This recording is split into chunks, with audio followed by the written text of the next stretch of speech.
Tonight we're traveling to 14th century Europe and discovering the true face of torture chambers in one of history's darkest periods. Unlike Hollywood movies, real medieval torture was much more systematic, much more calculated, and much more terrifying. Close your eyes and learn about the darkest pages of human cruelty. Welcome to Historical Stories for Sleeping. Before we begin this sobering exploration of humanity's capacity for systematic cruelty in the stone chambers beneath medieval castles, tell me in the comments where you're watching from today. And if you believe that understanding our darkest history helps us build a better future, hit that subscribe button and share this story to help us remember why justice and human rights matter. Now settle back, close your eyes, and let yourself drift into the shadows of the year 1347, to a world where justice was dispensed not through evidence and law, but through pain and confession, in chambers designed for breaking both body and spirit. The stone steps leading down to the torture chamber beneath Nuremberg Castle are worn smooth by centuries of footsteps, some confident, some stumbling, some dragged against their will. Each step echoes in the narrow stairwell like a funeral bell, announcing another soul's descent into a world where human dignity ceases to exist and only pain remains. Master Heinrich has walked these steps every working day for the past 15 years. At 43, he is considered one of the most skilled interrogators in the Holy Roman Empire, a man whose reputation for extracting confessions has spread far beyond the borders of Bavaria. His services are requested by bishops investigating heresy, by lords seeking to root out treason, and by town magistrates dealing with crimes that threaten the social order. But Heinrich does not see himself as a monster, and this distinction is crucial to understanding the medieval mind. In his own view, and in the view of the society that employs him, he is a craftsman performing an essential service. Just as a blacksmith shapes iron and a carpenter shapes wood, Heinrich shapes truth from the raw material of human testimony. The pain he inflicts is merely a tool, no different from a hammer or a saw. The torture chamber itself reflects this matter-of-fact approach to systematic cruelty. It is not a dungeon of Gothic horror, but a workshop, carefully designed for efficiency and effectiveness.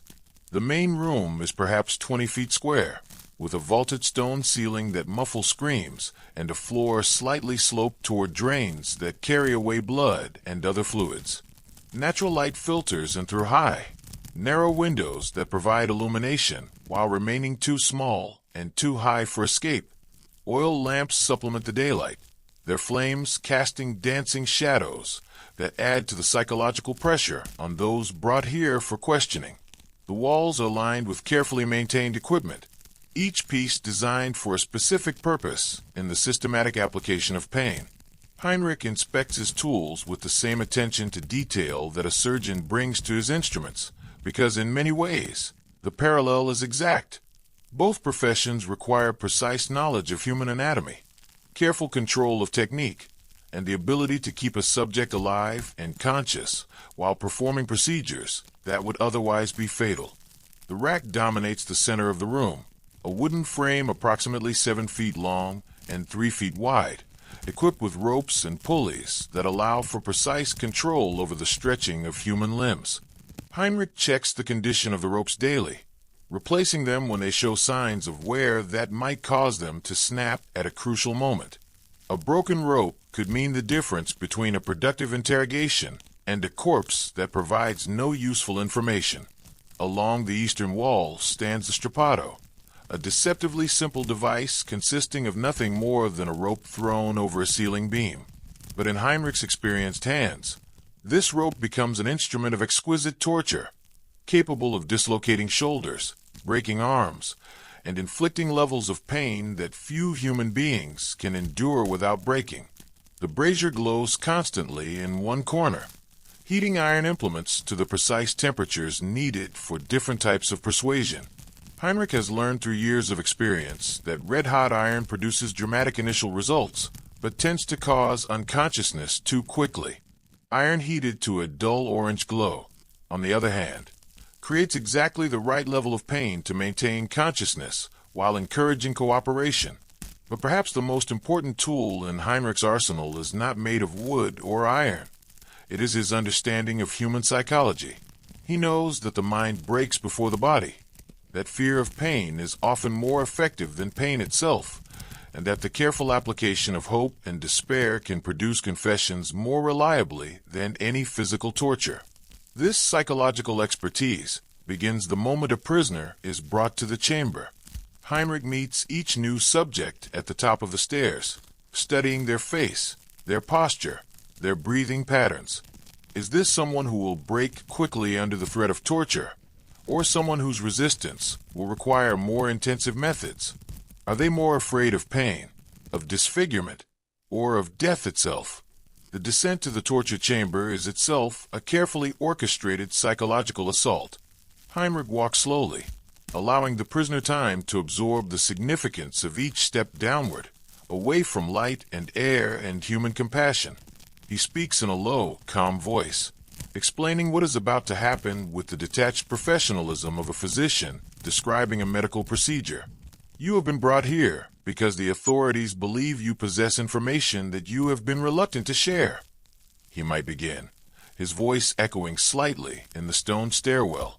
My role is to help you understand that concealing the truth serves no one's interests, least of all your own. The process may be uncomfortable, but it will continue only as long as you choose to withhold what is required. This language is carefully chosen. Heinrich never speaks of torture or punishment, only of discomfort and help. He presents himself not as an enemy, but as a neutral professional whose only concern is the efficient completion of his task. The prisoner is not a victim, but someone who has chosen an unnecessary path of resistance.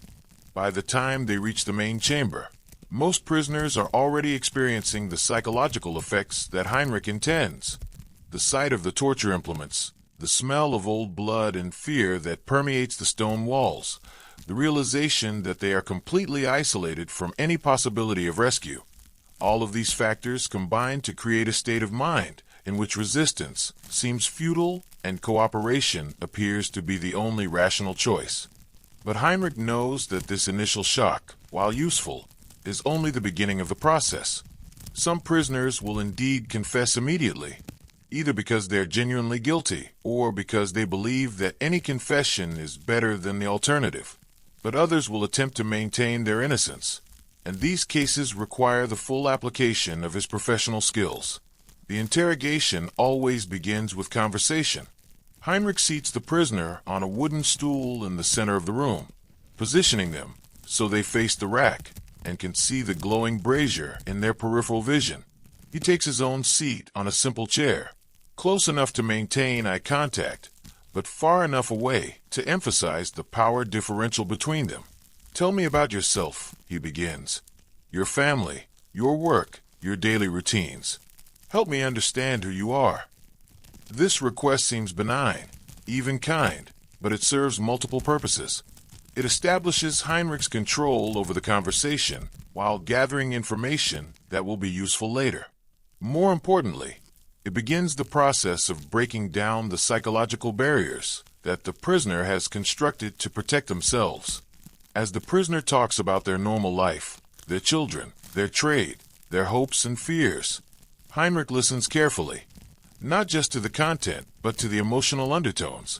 Which topics make them more animated?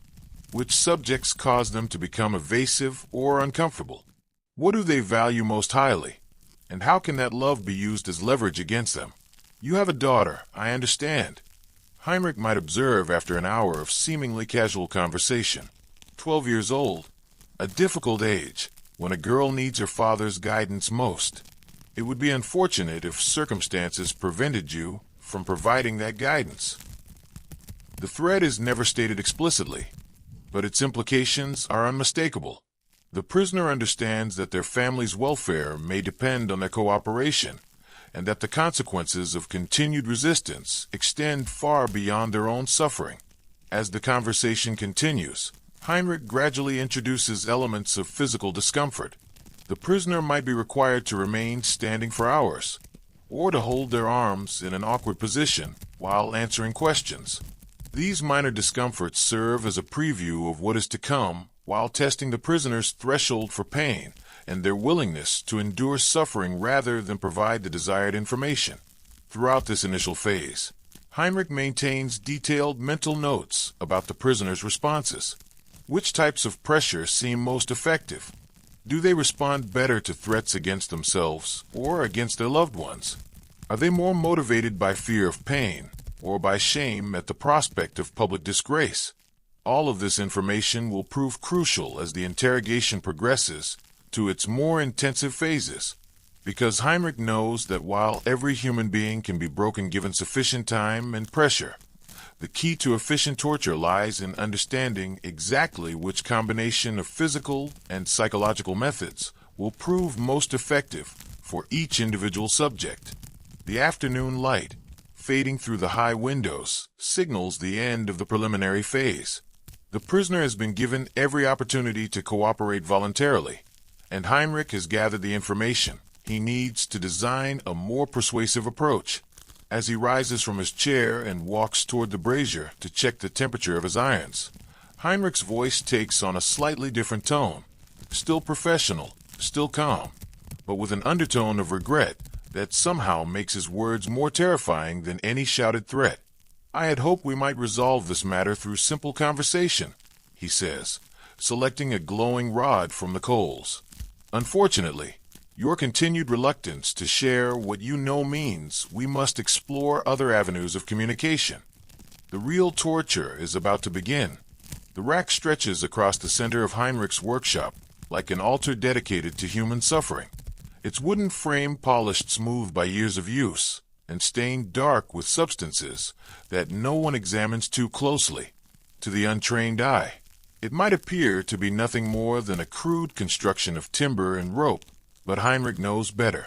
Every dimension has been calculated, every angle carefully measured to produce maximum effectiveness, with minimum risk of accidental death. The science of torture, for that is how Heinrich thinks of his profession, requires an intimate understanding of human anatomy and physiology.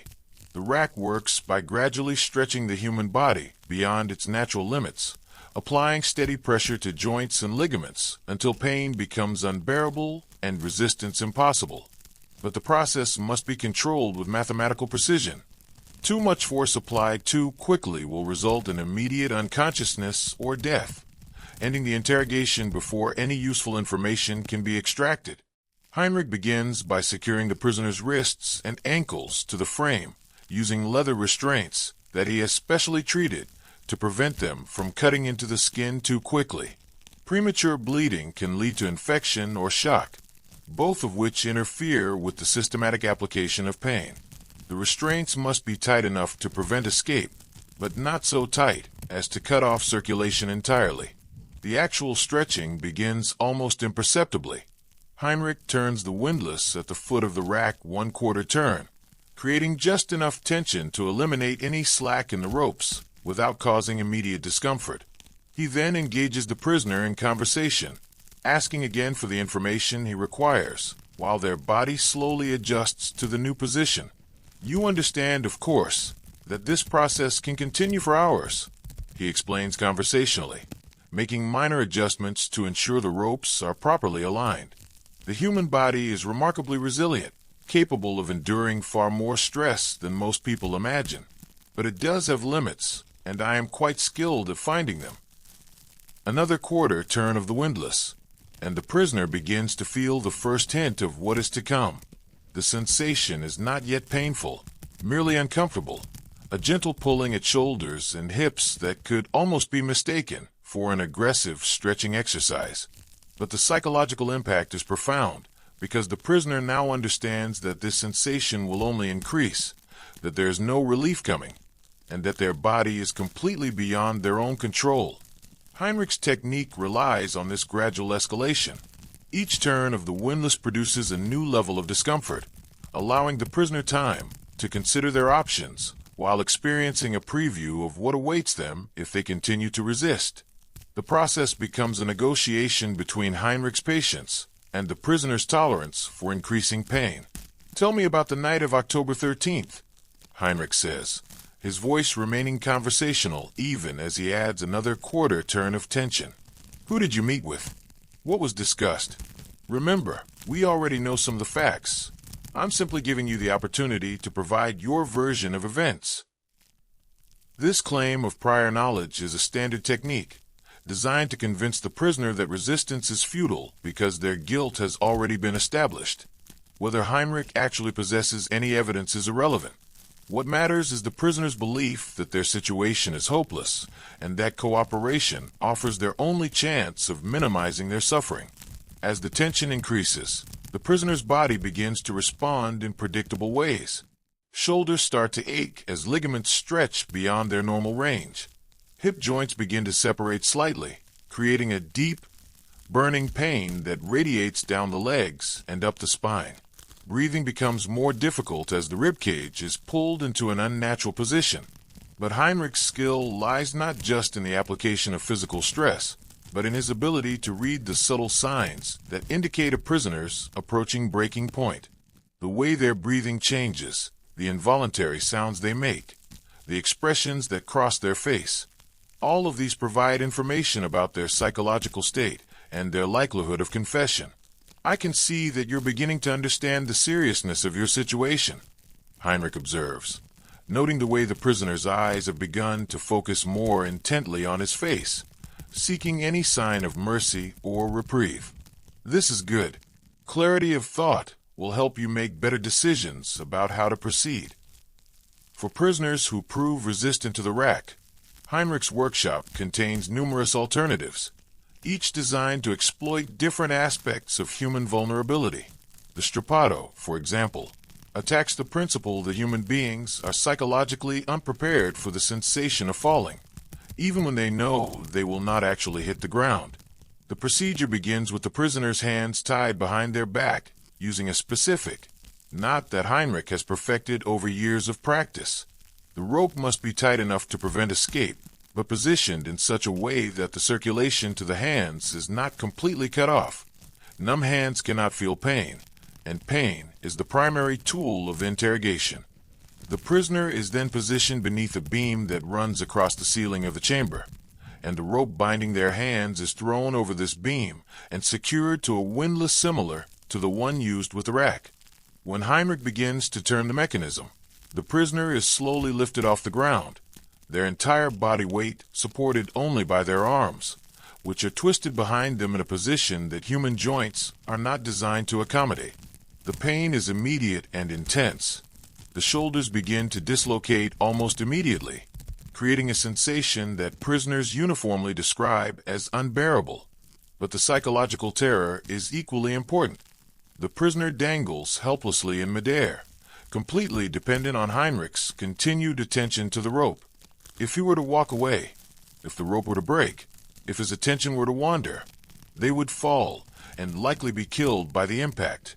The beauty of this particular method, Heinrich explains to prisoners undergoing the strappado, is that it requires no special equipment and very little effort on my part. I can simply leave you here while I attend to other business, returning periodically to see whether your memory has improved. This threat of abandonment is particularly effective because it plays on the prisoner's growing realization that their survival depends entirely on Heinrich's goodwill. They are no longer dealing with an enemy who might be defeated or reasoned with, but with someone who holds absolute power over their most basic physical needs. For prisoners whose confessions require additional encouragement, Heinrich employs heated irons with the precision of a craftsman shaping metal. The key is not to cause maximum pain immediately, but to create a level of suffering that can be sustained long enough for the prisoner to provide detailed information while remaining conscious and coherent. The brazier in the corner of the chamber contains irons of different sizes and shapes, each designed for specific applications. Thin rods can be used to burn small, precise areas that are particularly sensitive to pain. Broader irons can create larger wounds that heal slowly and serve as permanent reminders of the interrogation. Specially shaped implements can be used to threaten damage to eyes, tongue, or genitals without necessarily carrying out these threats immediately. The application of heat to human skin, Heinrich explains matter-of-factly, produces several useful effects simultaneously. There is immediate pain, of course, but there is also the smell of burning flesh, which has a profound psychological impact on the subject. More importantly, there is the knowledge that this damage is permanent, that even if the interrogation ends, they will carry the marks of this experience for the rest of their lives. The psychological dimension of Heinrich's work extends far beyond the immediate fear of pain. He understands that effective torture must break down the prisoner's sense of self, their confidence in their own judgment, and their belief that resistance serves any meaningful purpose. This process begins with the complete removal of the prisoner's control over their environment. They cannot move without Heinrich's permission, cannot speak without his invitation, cannot even relieve themselves without his assistance. Every aspect of their existence becomes dependent on his whim, creating a state of learned helplessness that makes resistance seem not just futile but irrational. Heinrich also manipulates the prisoner's perception of time, keeping them disoriented about how long they have been in the chamber and how much more suffering lies ahead.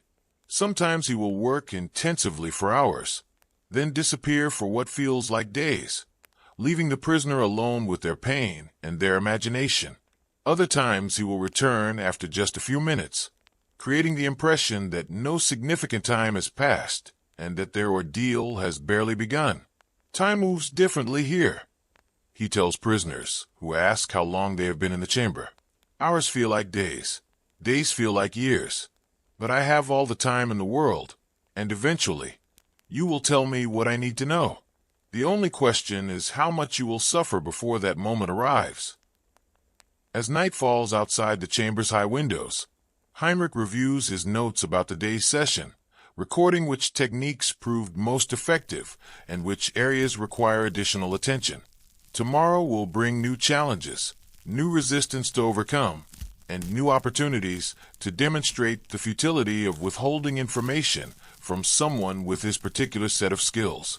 The prisoner, left alone in the darkness with their pain and their thoughts, begins to understand that this is not a temporary ordeal that they must simply endure. This is their new reality, and it will continue until they provide Heinrich with what he wants or until their body can no longer sustain the damage being inflicted upon it. In the medieval world, justice is not blind. It sees everything, and it remembers everything, and it extracts payment in blood and screams and broken bones until every debt is satisfied. Dawn arrives in the torture chamber not as a symbol of hope, but as a reminder that suffering can continue indefinitely. The prisoner who descended the stone steps yesterday as a person with rights, dignity, and a coherent sense of self now exists as something fundamentally different, a collection of pain responses and survival instincts wrapped around a desperate need for the torment to end. Heinrich arrives precisely at the 7th hour, carrying a simple breakfast of bread and watered wine. This seemingly merciful gesture is actually another carefully calculated element of his interrogation strategy. The food is real, and the prisoner's hunger is real, but the act of eating requires cooperation, and cooperation, once begun, becomes easier to continue. You must maintain your strength, Heinrich explains, unlocking the wooden box that serves as the prisoner's cell when the torture implements are not in active use. Today we will continue our conversation, and I need you alert and capable of providing accurate information. The prisoner's response to this offer of food reveals volumes about their psychological state. Those who refuse to eat have usually entered a state of complete despair, believing that death is preferable to continued torture. These individuals require different handling than those who accept the food eagerly, desperate for any small comfort that might ease their suffering. But the vast majority fall into a third category, those who want to refuse the food as an act of defiance, but find themselves unable to do so because their body survival instincts have begun to override their conscious will. These prisoners accept the bread with shame and self-loathing, each bite a small betrayal of their own resistance that makes the next betrayal easier to contemplate. Heinrich watches this internal struggle with professional interest, making mental notes about the prisoner's psychological state. Are they still fighting to maintain their identity? Or have they begun the process of psychological fragmentation that makes confession almost inevitable? Do they still believe that rescue is possible? Or have they accepted that their fate rests entirely in his hands? Sleep can be difficult under these circumstances. Heinrich observes conversationally, noting the dark circles under the prisoner's eyes and the way their hands shake as they attempt to eat. The mind races, doesn't it? Thinking about family, about mistakes, about roads not taken. It's natural to want to make sense of how one arrives in a place like this. This seemingly sympathetic observation is actually a sophisticated psychological manipulation. By acknowledging the prisoner's suffering and appearing to understand their mental state, Heinrich positions himself as the only person in their world who truly comprehends their situation. This false empathy creates a twisted form of intimacy that can be more effective than any physical torture. The conversation that follows is designed to blur the line between confession and casual discussion. Heinrich asks seemingly innocent questions about the prisoner's past, their relationships, their beliefs and motivations. But each answer provides information that can be used to construct a narrative of guilt, regardless of the prisoner's actual innocence or complicity in whatever crime they are accused of committing. You mentioned yesterday that you sometimes drink at the Boar's Head Tavern, Heinrich says, referring to notes that he has been carefully maintaining throughout the interrogation. On the evening of October 13th, who else was present? What was the mood of the conversation? Did anyone express opinions that might be considered problematic? The prisoner faces an impossible choice. Answering the questions honestly might implicate innocent friends or family members in whatever conspiracy Heinrich is investigating. But refusing to answer will result in an immediate return to the rack or the strappado, with the certain knowledge that the questions will be asked again under conditions of greater pain. Most prisoners attempt to find a middle path, providing answers that seem cooperative while withholding the most damaging information. But Heinrich is skilled at detecting these evasions, and his response is swift and uncompromising. "I appreciate your desire to protect your friends," he says with apparent understanding, even as he begins unlocking the restraints that will secure the prisoner to the rack. Loyalty is an admirable quality, but misplaced loyalty serves no one's interests, least of all your own. The return to active torture after a period of relative comfort is psychologically devastating. The prisoner's brief hope that cooperation might be rewarded with mercy is crushed, replaced by the understanding that Heinrich's kindness was merely another tool in his arsenal of control.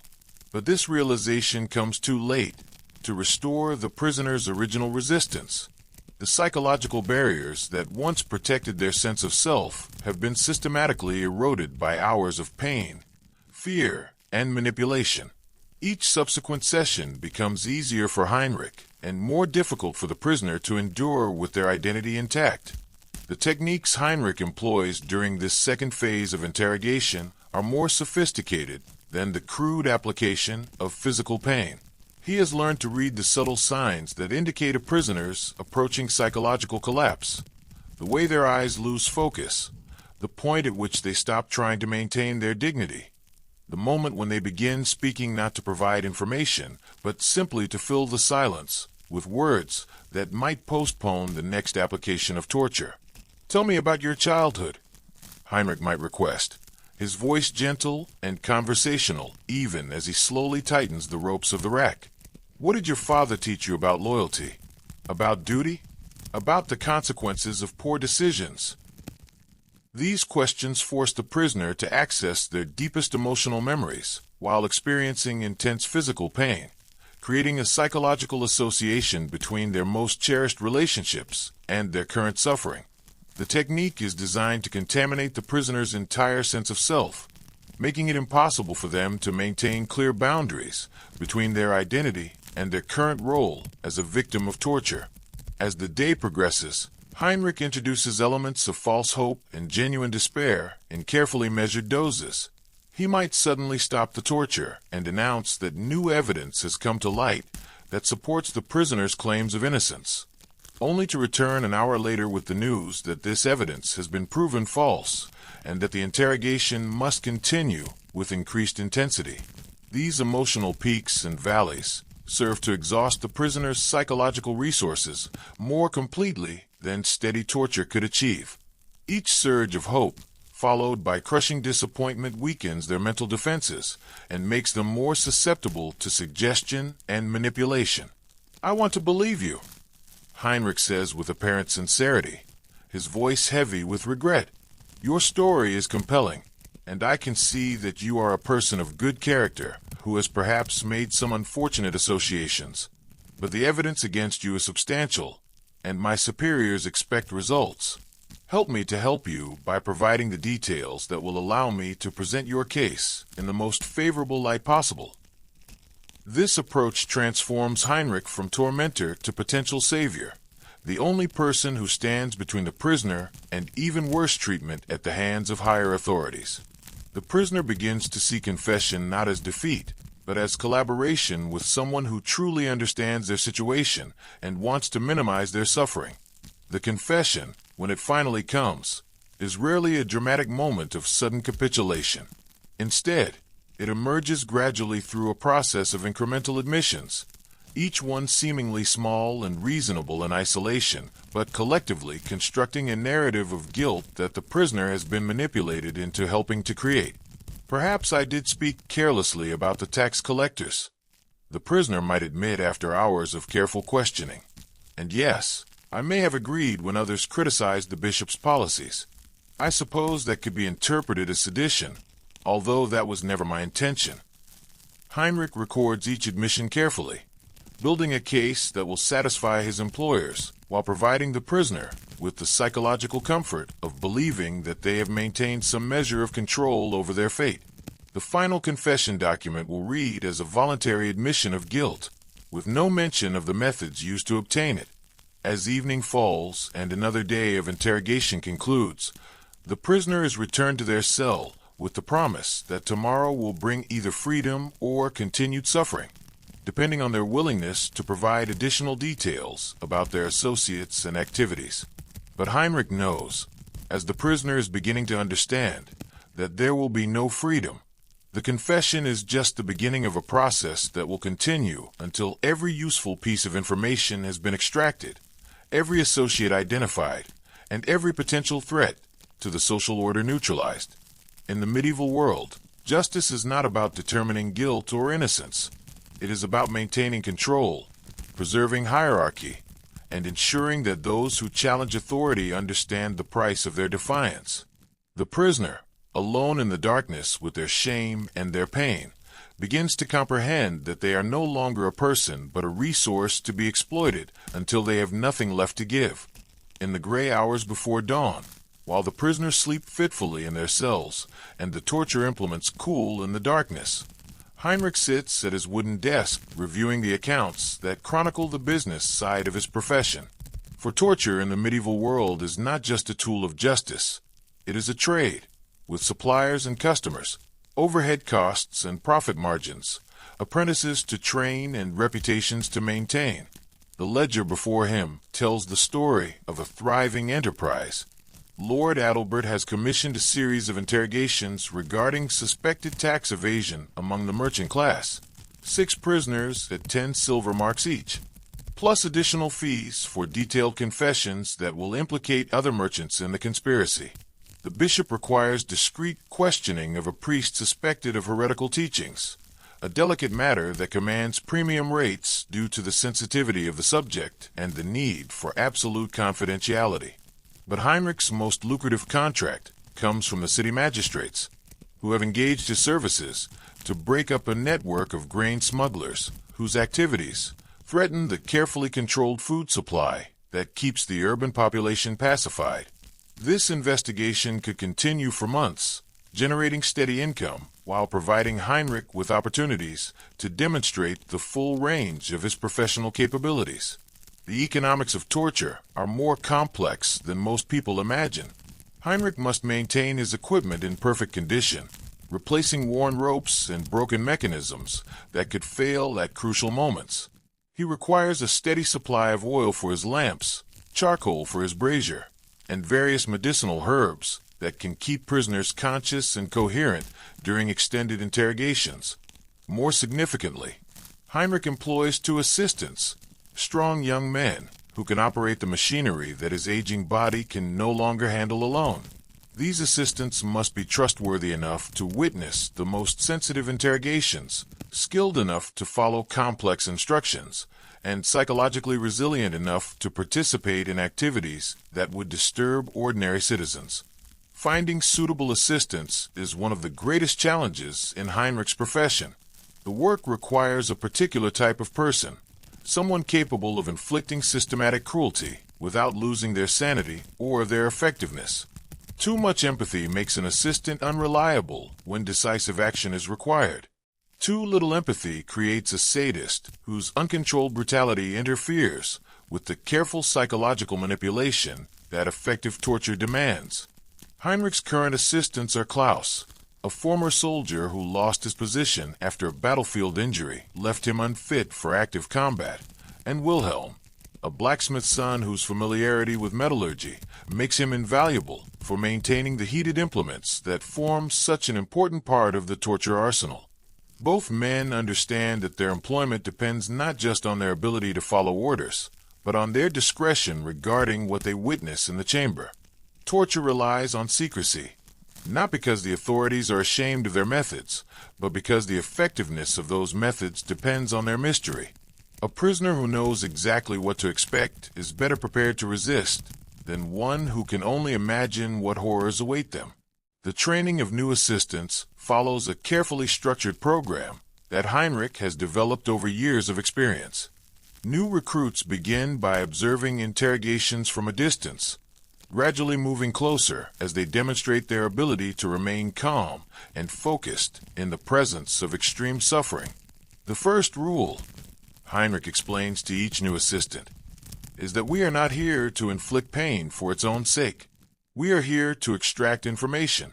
Every action must serve that purpose. Unnecessary cruelty is not just morally wrong, it is professionally incompetent. This emphasis on professional standards is not merely a convenient justification for Heinrich's work.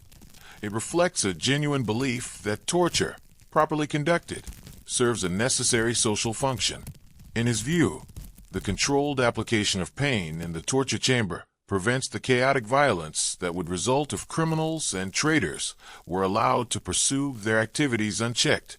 The tools of Heinrich's trade come from a network of specialized craftsmen who rarely advertise their services openly, but whose products are essential to the functioning of medieval justice. The rack was built by Master Johann, a carpenter whose grandfather had constructed similar devices for the imperial court. The iron implements are forged by Brother Francis, a monk whose monastery has been producing instruments of interrogation for over a century. These craftsmen take pride in their work, competing to create devices that are more effective, more durable, and more precise than those produced by their rivals. The rack in Heinrich's chamber, for example, incorporates several innovations that allow for more exact control of the stretching process, while the brazier has been designed to maintain consistent temperatures that maximize the psychological impact of heated metal without causing unconsciousness too quickly. The relationship between Heinrich and his suppliers is built on mutual respect and discretion. The craftsmen understand that their products serve the cause of justice and social order, while Heinrich appreciates the skill and dedication that goes into creating tools that can function reliably under the most demanding conditions. Payment for torture services follows established customs that have evolved over generations of practice. Simple interrogations that require only basic techniques command standard rates that are well known throughout the region.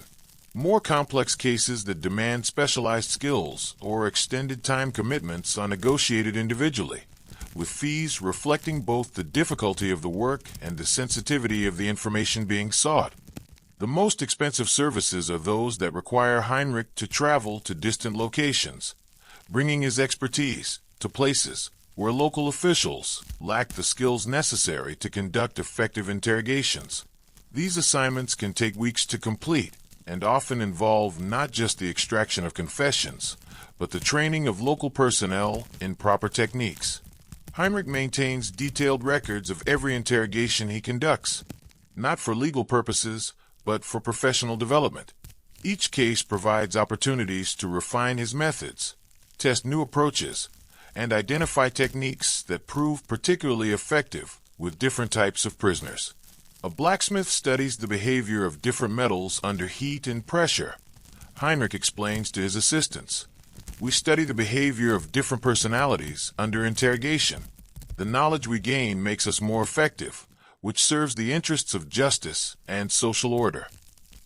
These records also serve as evidence of Heinrich's professional competence when potential clients are evaluating his qualifications for particularly sensitive assignments.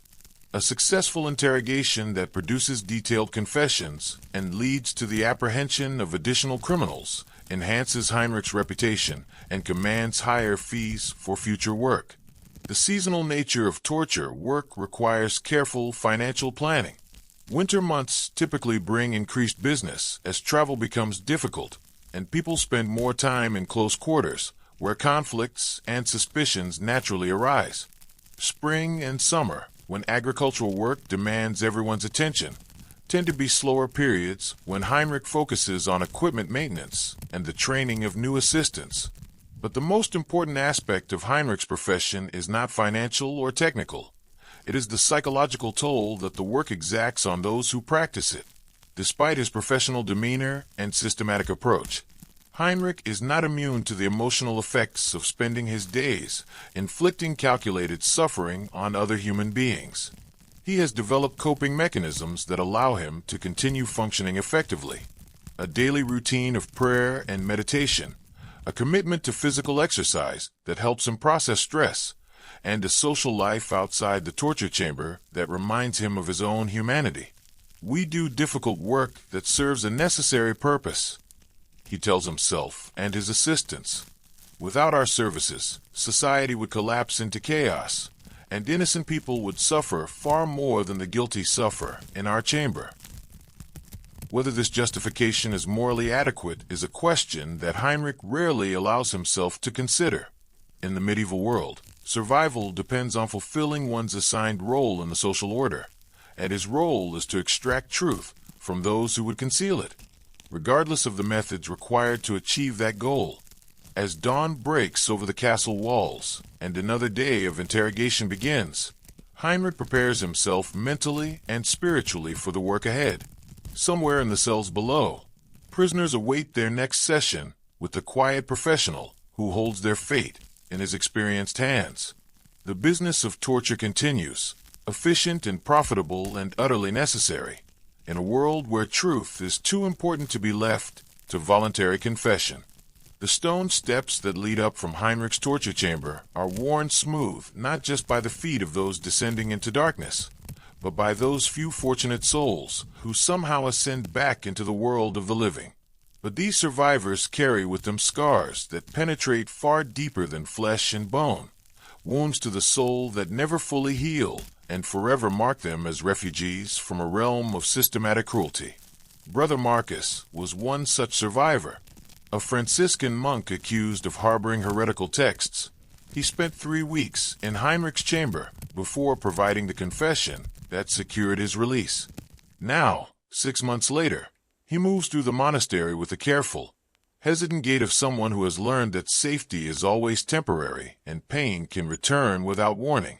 His hands, once steady enough to illuminate manuscripts with delicate brushstrokes, now shake uncontrollably whenever he attempts fine work. The joints in his shoulders, permanently damaged by the strappado, ache constantly and prevent him from raising his arms above his chest. But these physical limitations pale beside the psychological changes that mark him as surely as if Heinrich had branded his confession across his forehead. Brother Marcus no longer speaks unless directly addressed, and even then his responses are measured and cautious, as if every word might be weighed for evidence of continued heresy. He has learned that silence is safer than speech, that invisibility is preferable to attention, and that the price of having opinions is higher than most people are willing to pay. The nightmares come regularly, always variations on the same theme. He is back in the chamber, strapped to the rack, listening to Heinrich's calm voice explaining what will happen next. He wakes gasping, his body soaked in sweat, reliving the helplessness and terror that defined those 3 weeks when his existence had been reduced to nothing more than a series of pain responses. But perhaps the most devastating aspect of Brother Marcus's survival is the way it has altered his relationship with his faith.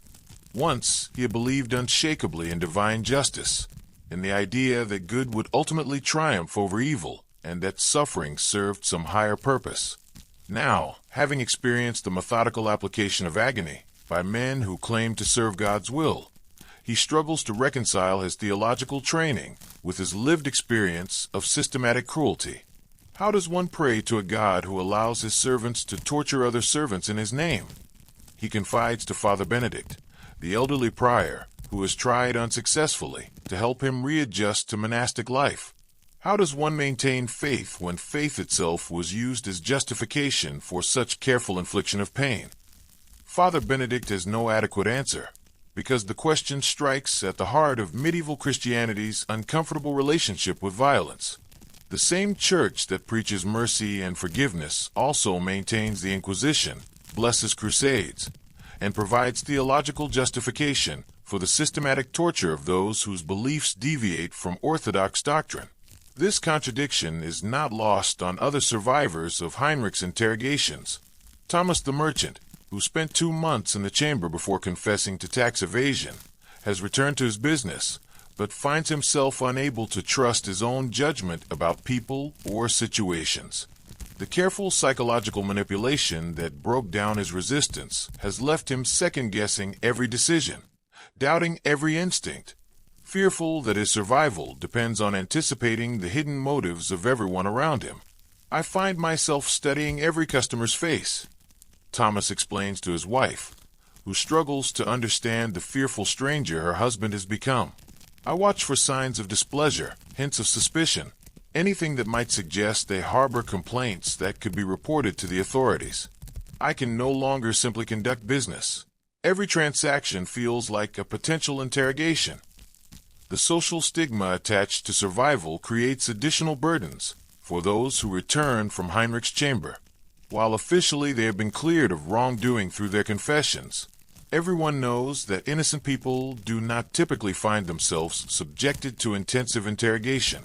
Neighbors whisper about what crimes they might have committed, what associations they formed, what dangerous ideas they entertained. This social isolation compounds the psychological damage inflicted during the torture itself. Survivors find themselves caught between 2 forms of alienation. They are no longer fully part of normal society, but they are also forever separated from those who never experienced the systematic destruction of human dignity that defines the torture process. Some survivors attempt to rebuild their lives by relocating to distant cities where their histories are unknown. But geographic distance cannot erase the internal changes that torture produces. The hypervigilance, the startled responses to unexpected sounds, the inability to tolerate confined spaces, these symptoms follow survivors wherever they go, marking them as surely as any physical disability. Other survivors find solace in shared experience, forming informal networks of mutual support among those who understand the peculiar challenges of readjusting to a world where personal safety can never again be taken for granted. These groups meet quietly, often in the back rooms of taverns or in private homes, sharing strategies for managing nightmares, discussing methods for avoiding situations that trigger memories of the torture chamber. We speak a language that others cannot understand, explains Margaret, a baker's wife who survived questioning about her husband's alleged involvement in grain smuggling. When I see another survivor across a marketplace, I recognize something in their eyes, a wariness, a careful way of moving through space. We know things about human nature that we wish we had never learned. The knowledge that survivors carry about the true nature of medieval justice creates its own form of burden.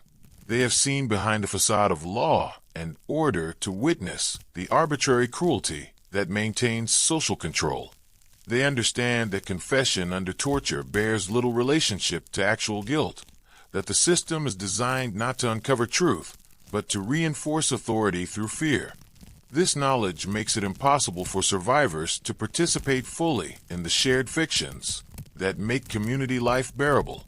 When their neighbors speak of justice being served or criminals receiving their deserved punishment, survivors remain silent, knowing that the reality is far more complex and far more horrifying than those who have never experienced interrogation can imagine. Some survivors channel their experience into forms of resistance, though always carefully and quietly. Brother Marcus begins copying texts that preserve alternative theological perspectives, working to ensure that ideas survive even when their adherents do not.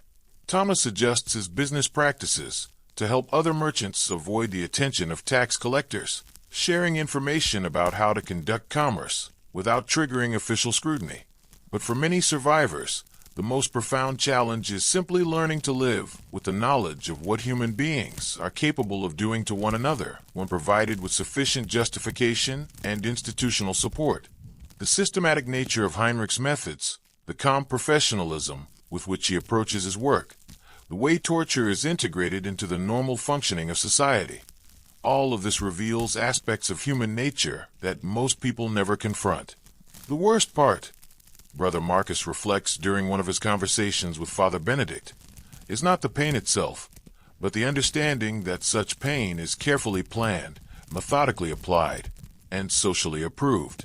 One can endure almost any suffering if it seems accidental or temporary, but suffering that is deliberate, systematic, and endless, that destroys something essential in the human spirit. Heinrich himself, despite his professional competence and systematic approach, is not immune to the psychological effects of his work.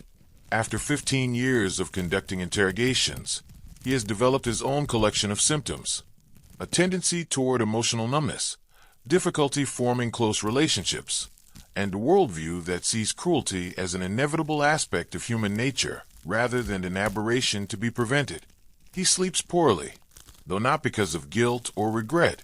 Instead, his mind remains constantly active, replaying interrogations to identify ways his techniques could be improved, analyzing the psychological profiles of prisoners to refine his understanding of human weakness, planning modifications to his equipment that might prove more effective in future cases.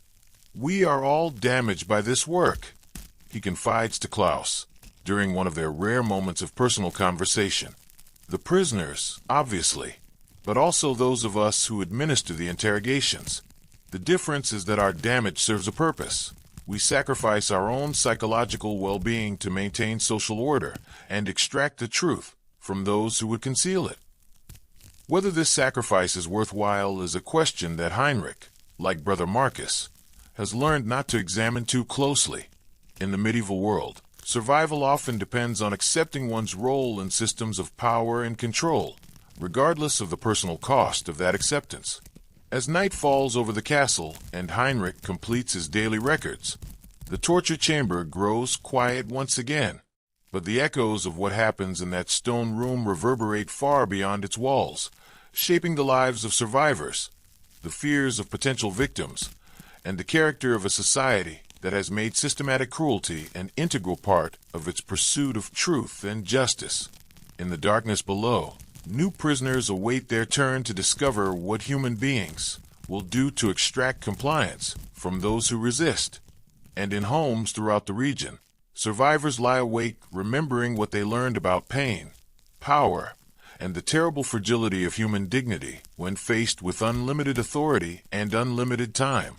The legacy of torture extends far beyond the confessions it produces, creating a culture of fear that serves to maintain social control long after the last scream fades into silence.